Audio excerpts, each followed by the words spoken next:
나이를 먹는다는 건 숫자가 늘어나는 일이 아니라 나는 잘 살고 있는가를 되뇌는 순간이 많아진다는 뜻일지 모른다.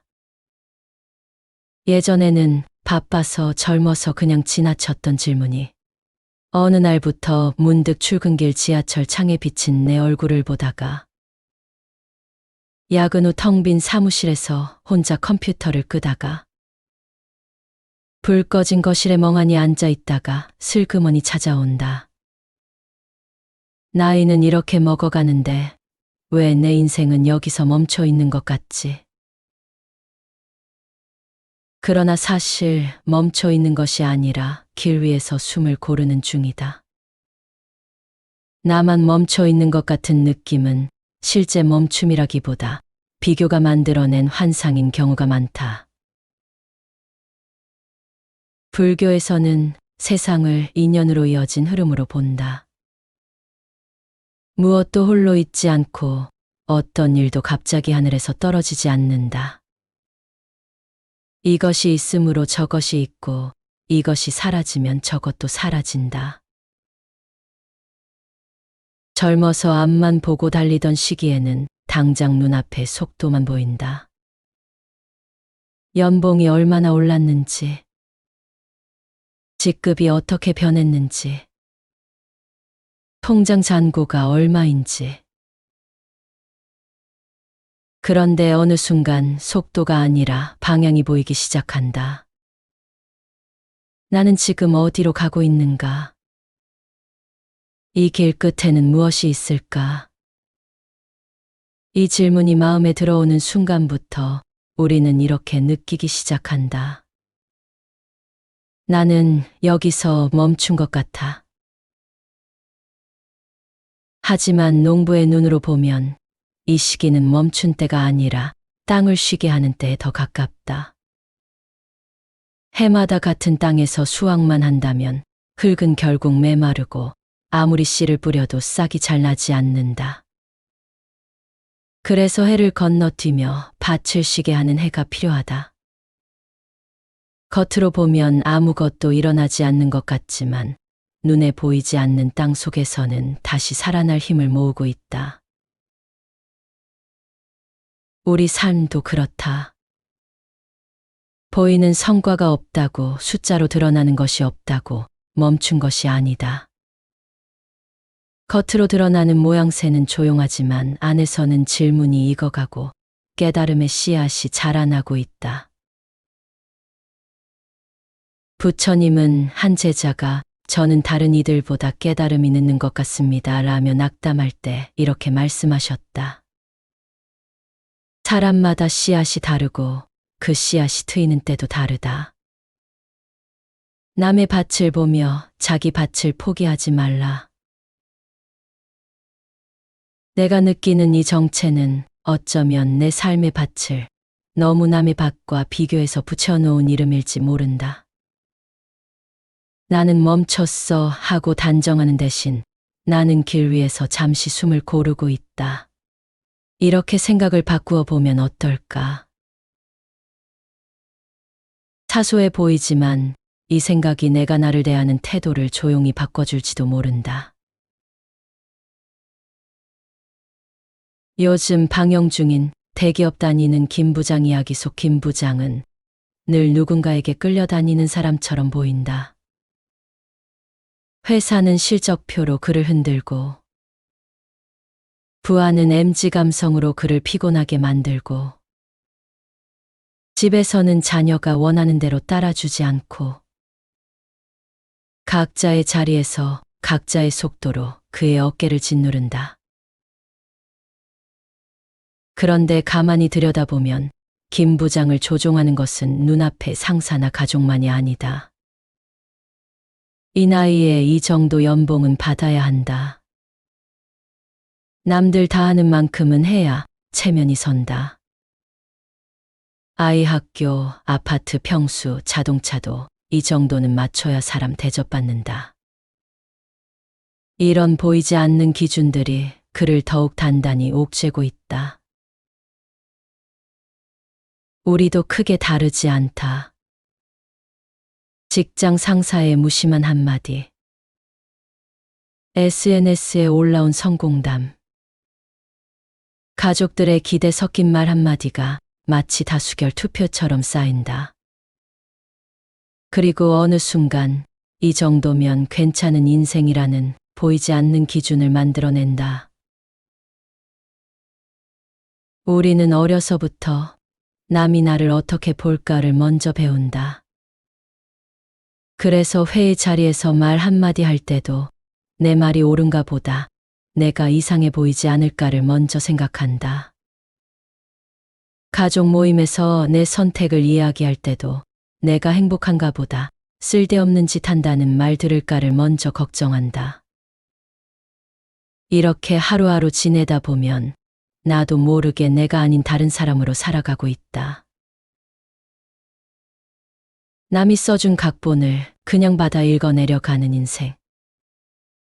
그러니 나이가 들어갈수록 나만 멈춰 있는 것 같다는 느낌이 더 짙어지는 것도 이상하지 않다. 애초에 내 속도로 달리는 인생이 아니었으니 어느 순간 숨이 가빠지고 발걸음이 떨어지지 않는 것이다. 여기서 필요한 것은 갑자기 회사를 그만두거나 모든 관계를 끊어버리는 극단적인 선택이 아니다. 먼저 조용히 물어보는 일이다. 내가 지금 살아내고 있는 이 모습은 정말 내 모습인가? 이 질문이 가슴에 뿌리 내리기 시작하면 이상하게도 같은 회사를 다니고 같은 일을 하고 같은 집에 살아도 조금씩 다른 삶이 시작된다. 타인의 각본이 아니라 내가 납득하는 각본을 한 줄 한 줄 다시 써나가는 일. 거기서부터 조종당하는 삶에서 나답게 사는 삶으로의 작은 전환이 시작된다. 우리는 조종할 것인가, 조종당할 것인가를 권력의 문제로 생각한다. 직장에서 높은 자리에 오르면 남을 조종하는 것 같고, 낮은 자리에 있으면 조종당하는 것 같은 느낌이 든다. 하지만 부처님의 가르침으로 들여다보면 조종의 핵심은 상대가 아니라 마음에 있다. 같은 말을 들어도 어떤 사람은 크게 상처를 받고 어떤 사람은 옹졸한 농담으로 흘려보낸다. 같은 상황에 놓여도 어떤 사람은 자존심이 무너져 자책하고 어떤 사람은 조용히 자신의 길을 다진다. 차이는 무엇인가? 외부 자극을 어떻게 해석하고 어디까지 허용할 것인지에 대한 자기 안의 조종 능력이다. 부처님은 사람의 마음을 길들여야 할 코끼리에 비유하셨다. 훈련되지 않은 코끼리는 거대한 힘을 가지고도 무질서하게 날뛰며 자기 자신과 남을 다치게 한다. 하지만 잘 길들여진 코끼리는 큰 힘을 고요하게 쓰며 많은 일을 거뜬히 해낸다. 우리 마음도 그렇다. 남의 말이 들려올 때, 비교하는 생각이 올라올 때, 나는 안 될 것 같은 체념이 생길 때, 그때마다 우리는 마음의 고삐를 쥐고 있는가, 아니면 마음이 나를 질질 끌고 다니게 두고 있는가. 조종하는 삶이란 타인을 내 마음대로 움직이게 만드는 삶이 아니다. 나를 흔드는 감정과 생각들, 그 홍수 속에서 멈추어 들여다볼 줄 아는 능력을 키우는 삶이다. 자극이 들어왔을 때 바로 반응하지 말고 잠깐 숨을 쉬며 관찰하는 것이다. 아, 지금 내 안에서 이런 생각이 올라오고 있구나. 이렇게 생각과 감정의 방향을 조금이라도 내가 정할 수 있을 때 우리는 더 이상 조종당하는 사람이 아니다. 나에게 일어나는 것을 판단이나 비난 없이 또렷이 들여다보는 힘. 불교에서 말하는 정념이 잠시라도 깨어있는 순간만큼은 누가 나를 조종하는 것이 아니라 내가 나의 조종석을 잠깐이나마 되찾고 앉는 순간이다.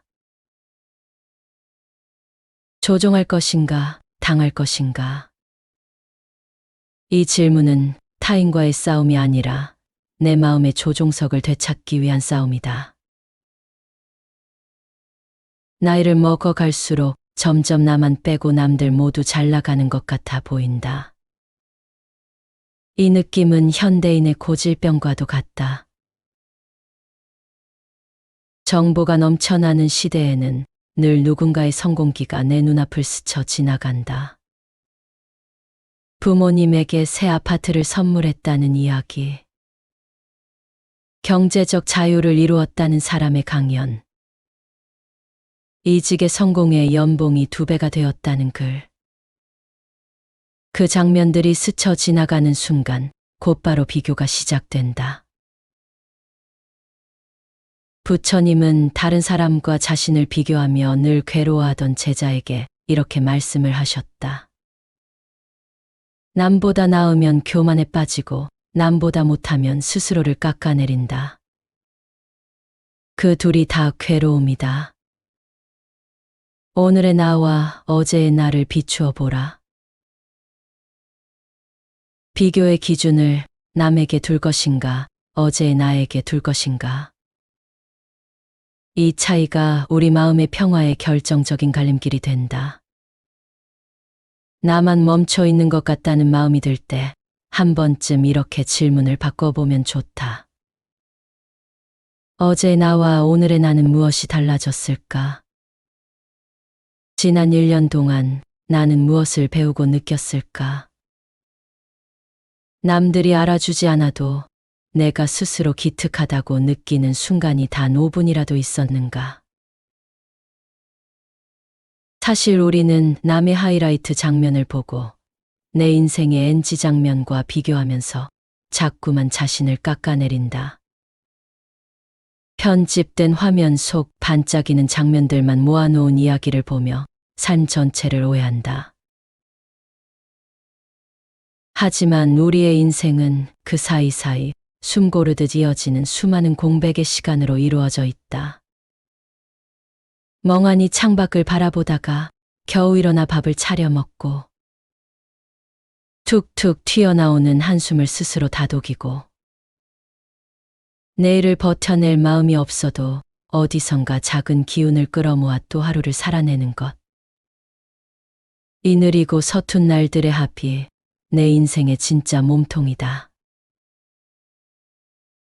그렇다면 나이는 먹어가는데 나만 멈춰 있는 것 같은 이 시기에 우리는 무엇을 할 수 있을까? 크게 거창할 것 없다. 다만 몇 가지를 조용히 그러나 꾸준히 마음에 새겨보면 좋겠다. 첫째, 남의 기준에 휘둘리지 않으려면 먼저 내 기준이 분명해져야 한다. 둘째, 내가 책임져야 할 것과 놓아야 할 것을 경계지을 수 있어야 한다. 남에게 휘둘린다는 느낌은 원래 남의 몫인 문제까지 모두 내가 책임져야 한다고 착각할 때 더 심해진다. 셋째, 아무도 나를 부르지 않는 시간을 만들어야 한다. 나이가 들수록 시간은 있어도 시간의 주도권은 남에게 빼앗기기 쉽다. 회사 업무, 가족의 요구, 각종 메시지와 전화. 어느새 하루가 다 지나가고 잠들기 직전에야 문득 깨닫는다. 오늘 하루 나를 위해 쓴 시간은 있었나? 남에게 휘둘리지 않고 내 모습으로 살아가기 위해 반드시 필요한 것이 바로 아무도 나를 부르지 않는 시간이다. 이 시간에 거창한 일을 하려 하지 않아도 된다. 단지 지금 이 순간 나는 누구의 역할도 아닌 그냥 나다. 이 사실을 느끼는 것으로 충분하다.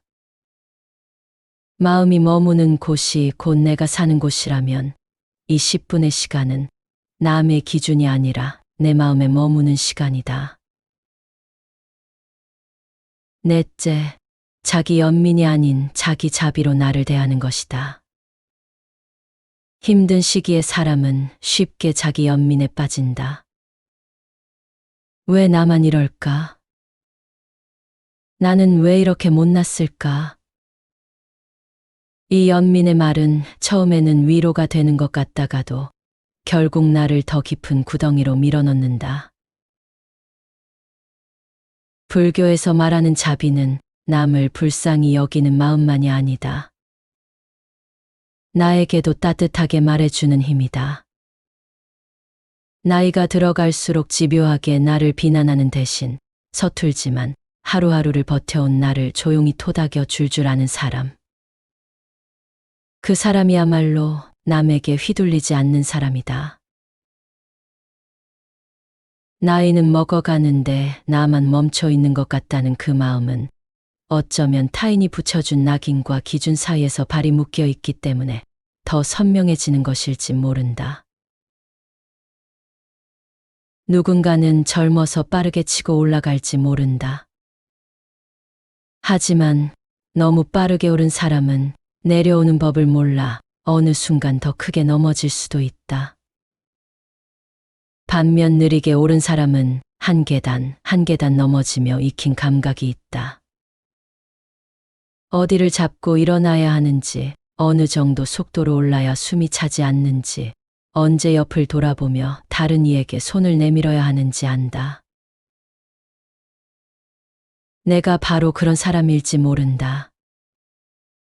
그러니 나이가 들어갈수록 이 말만은 자꾸 되뇌어 보자. 나는 멈춰 있는 것이 아니다. 남이 정한 속도에서 비켜나 내 속도로 걷기 시작한 것이다. 남에게 휘둘리지 않고 내 모습으로 산다는 것은 극적으로 인생을 뒤집는 일이 아니다. 오늘도 남의 평가에 흔들리면서도 끝내 나 자신을 포기하지 않는 일. 남의 하이라이트 장면을 보며 흔들리는 마음을 알아차리고 조용히 휴대폰을 덮는 일. 작은 기준 하나를 세워 그 기준을 지키기 위해 하루 10분이라도 나에게 시간을 내어주는 일. 이런 사소한 선택들이 모여서 만들어낸 삶이 결국 나다운 삶이다. 김 부장처럼 매일 치이고 흔들리면서도 또 회의실로 들어가는 사람들. 마음속으로는 수십 번 사표를 던졌다 주었다 하면서도 내일 아침 다시 출근 카드를 찍는 사람들. 그들 모두가 나와 같은 얼굴로 살아가고 있다. 어쩌면 나는 생각보다 훨씬 더 잘 버티고 있고 훨씬 더 성숙한 마음으로 이 시기를 지나고 있는지도 모른다. 단지 그 사실을 나만 모르고 있을 뿐이다.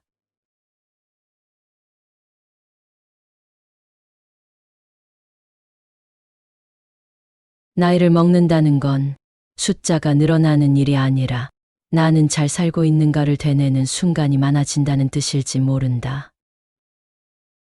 예전에는 바빠서 젊어서 그냥 지나쳤던 질문이 어느 날부터 문득 출근길 지하철 창에 비친 내 얼굴을 보다가 야근 후 텅 빈 사무실에서 혼자 컴퓨터를 끄다가 불 꺼진 거실에 멍하니 앉아 있다가 슬그머니 찾아온다. 나이는 이렇게 먹어가는데 왜 내 인생은 여기서 멈춰 있는 것 같지? 그러나 사실 멈춰 있는 것이 아니라 길 위에서 숨을 고르는 중이다. 나만 멈춰 있는 것 같은 느낌은 실제 멈춤이라기보다 비교가 만들어낸 환상인 경우가 많다. 불교에서는 세상을 인연으로 이어진 흐름으로 본다. 무엇도 홀로 있지 않고 어떤 일도 갑자기 하늘에서 떨어지지 않는다. 이것이 있으므로 저것이 있고 이것이 사라지면 저것도 사라진다. 젊어서 앞만 보고 달리던 시기에는 당장 눈앞에 속도만 보인다. 연봉이 얼마나 올랐는지, 직급이 어떻게 변했는지, 통장 잔고가 얼마인지.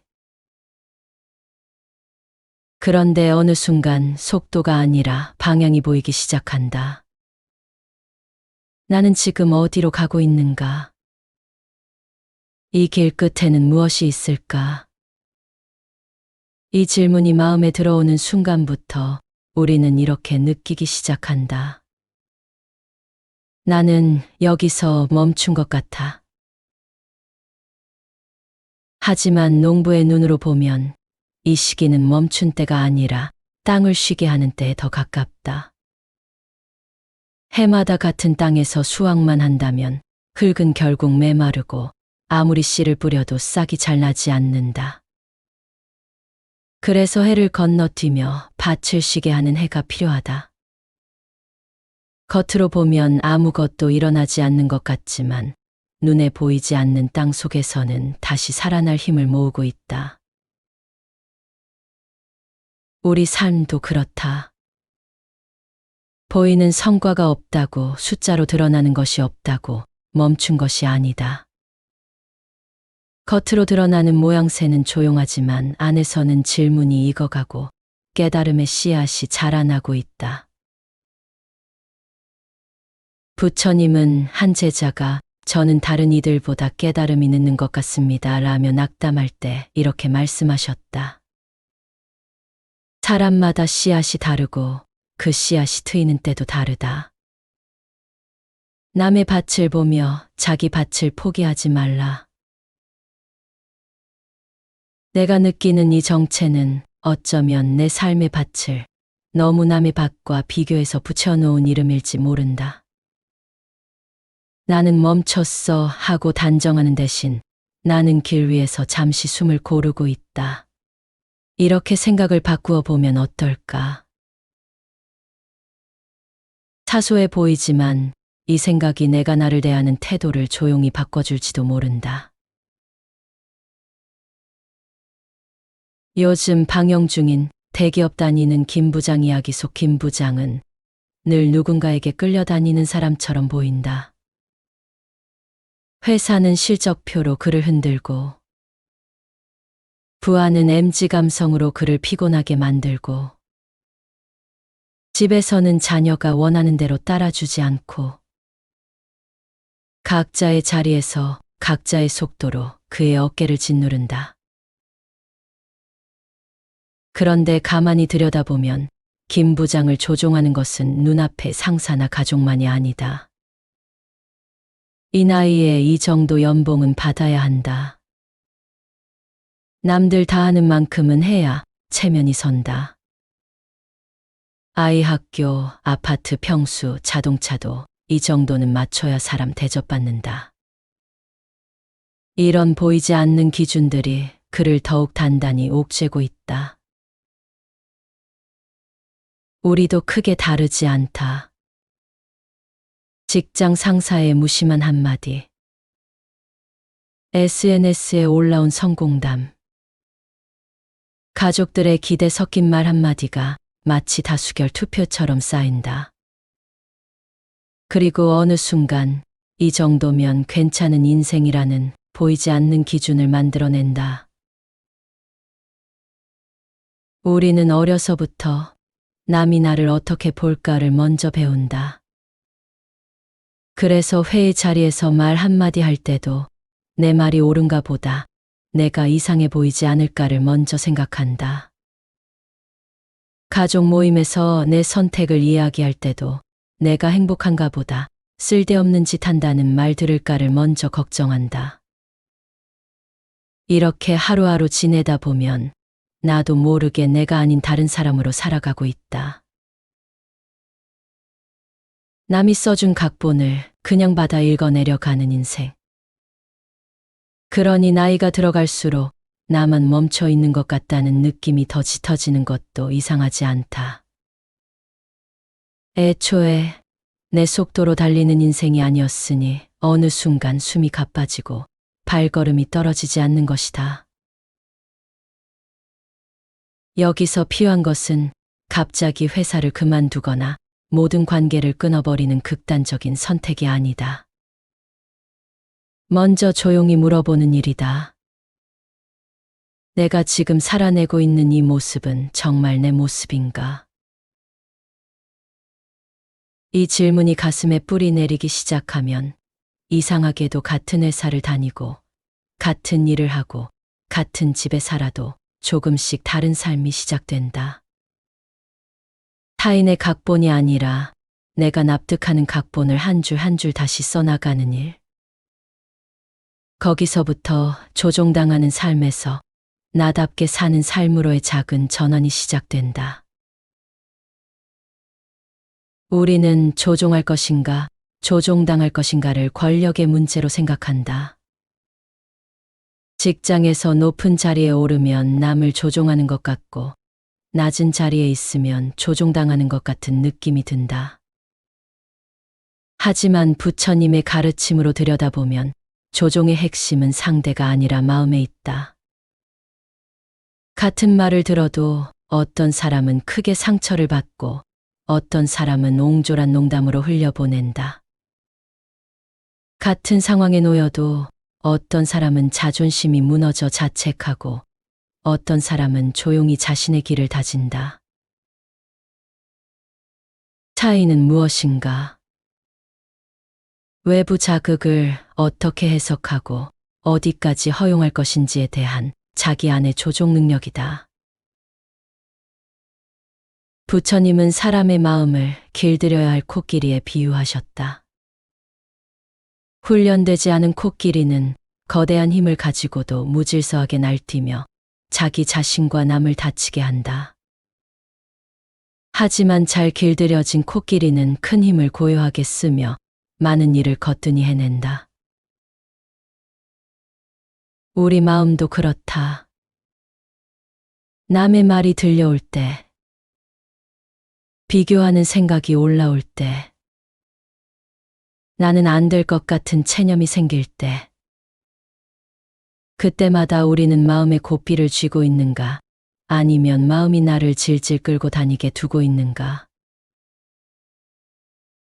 조종하는 삶이란 타인을 내 마음대로 움직이게 만드는 삶이 아니다. 나를 흔드는 감정과 생각들, 그 홍수 속에서 멈추어 들여다볼 줄 아는 능력을 키우는 삶이다. 자극이 들어왔을 때 바로 반응하지 말고 잠깐 숨을 쉬며 관찰하는 것이다. 아, 지금 내 안에서 이런 생각이 올라오고 있구나. 이렇게 생각과 감정의 방향을 조금이라도 내가 정할 수 있을 때 우리는 더 이상 조종당하는 사람이 아니다. 나에게 일어나는 것을 판단이나 비난 없이 또렷이 들여다보는 힘. 불교에서 말하는 정념이 잠시라도 깨어있는 순간만큼은 누가 나를 조종하는 것이 아니라 내가 나의 조종석을 잠깐이나마 되찾고 앉는 순간이다. 조종할 것인가, 당할 것인가? 이 질문은 타인과의 싸움이 아니라 내 마음의 조종석을 되찾기 위한 싸움이다. 나이를 먹어갈수록 점점 나만 빼고 남들 모두 잘 나가는 것 같아 보인다. 이 느낌은 현대인의 고질병과도 같다. 정보가 넘쳐나는 시대에는 늘 누군가의 성공기가 내 눈앞을 스쳐 지나간다. 부모님에게 새 아파트를 선물했다는 이야기. 경제적 자유를 이루었다는 사람의 강연. 이직의 성공에 연봉이 2배가 되었다는 글. 그 장면들이 스쳐 지나가는 순간 곧바로 비교가 시작된다. 부처님은 다른 사람과 자신을 비교하며 늘 괴로워하던 제자에게 이렇게 말씀을 하셨다. 남보다 나으면 교만에 빠지고 남보다 못하면 스스로를 깎아내린다.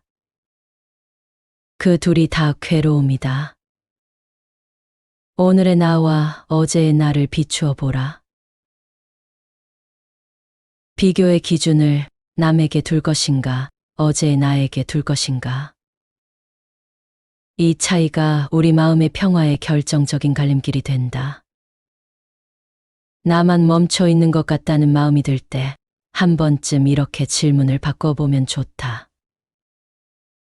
어제 나와 오늘의 나는 무엇이 달라졌을까? 지난 1년 동안 나는 무엇을 배우고 느꼈을까? 남들이 알아주지 않아도 내가 스스로 기특하다고 느끼는 순간이 단 5분이라도 있었는가.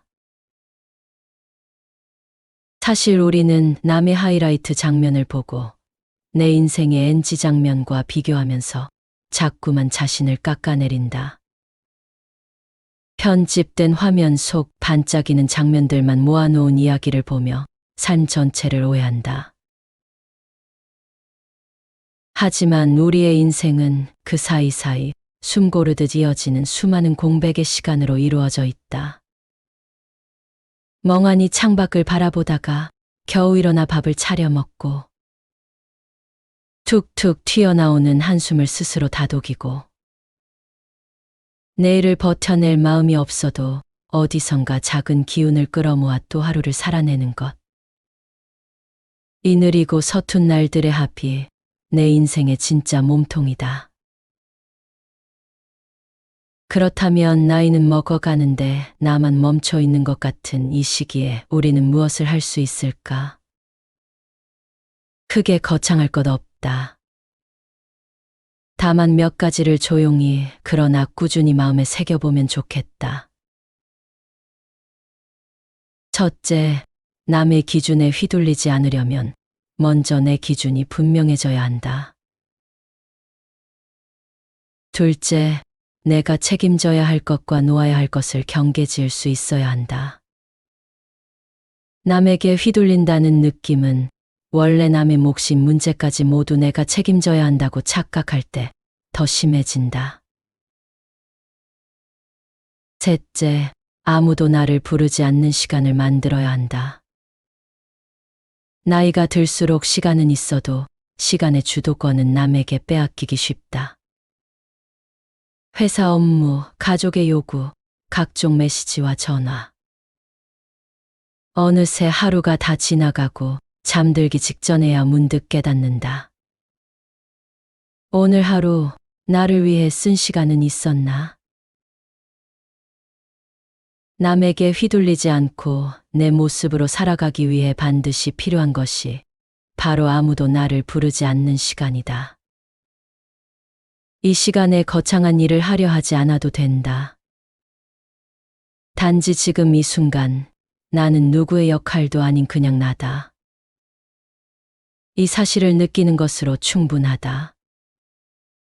마음이 머무는 곳이 곧 내가 사는 곳이라면 이 10분의 시간은 남의 기준이 아니라 내 마음에 머무는 시간이다. 넷째, 자기 연민이 아닌 자기 자비로 나를 대하는 것이다. 힘든 시기에 사람은 쉽게 자기 연민에 빠진다. 왜 나만 이럴까? 나는 왜 이렇게 못났을까? 이 연민의 말은 처음에는 위로가 되는 것 같다가도 결국 나를 더 깊은 구덩이로 밀어넣는다. 불교에서 말하는 자비는 남을 불쌍히 여기는 마음만이 아니다. 나에게도 따뜻하게 말해주는 힘이다. 나이가 들어갈수록 집요하게 나를 비난하는 대신 서툴지만 하루하루를 버텨온 나를 조용히 토닥여 줄 아는 사람. 그 사람이야말로 남에게 휘둘리지 않는 사람이다. 나이는 먹어가는데 나만 멈춰 있는 것 같다는 그 마음은 어쩌면 타인이 붙여준 낙인과 기준 사이에서 발이 묶여 있기 때문에 더 선명해지는 것일지 모른다. 누군가는 젊어서 빠르게 치고 올라갈지 모른다. 하지만 너무 빠르게 오른 사람은 내려오는 법을 몰라 어느 순간 더 크게 넘어질 수도 있다. 반면 느리게 오른 사람은 한 계단 한 계단 넘어지며 익힌 감각이 있다. 어디를 잡고 일어나야 하는지, 어느 정도 속도로 올라야 숨이 차지 않는지, 언제 옆을 돌아보며 다른 이에게 손을 내밀어야 하는지 안다. 내가 바로 그런 사람일지 모른다. 그러니 나이가 들어갈수록 이 말만은 자꾸 되뇌어 보자. 나는 멈춰 있는 것이 아니다. 남이 정한 속도에서 비켜나 내 속도로 걷기 시작한 것이다. 남에게 휘둘리지 않고 내 모습으로 산다는 것은 극적으로 인생을 뒤집는 일이 아니다. 오늘도 남의 평가에 흔들리면서도 끝내 나 자신을 포기하지 않는 일. 남의 하이라이트 장면을 보며 흔들리는 마음을 알아차리고 조용히 휴대폰을 덮는 일. 작은 기준 하나를 세워 그 기준을 지키기 위해 하루 10분이라도 나에게 시간을 내어주는 일. 이런 사소한 선택들이 모여서 만들어낸 삶이 결국 나다운 삶이다.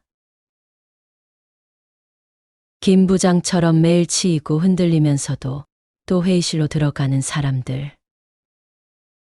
마음속으로는 수십 번 사표를 던졌다 주었다 하면서도 내일 아침 다시 출근 카드를 찍는 사람들. 그들 모두가 나와 같은 얼굴로 살아가고 있다. 어쩌면 나는 생각보다 훨씬 더 잘 버티고 있고 훨씬 더 성숙한 마음으로 이 시기를 지나고 있는지도 모른다. 단지 그 사실을 나만 모르고 있을 뿐이다.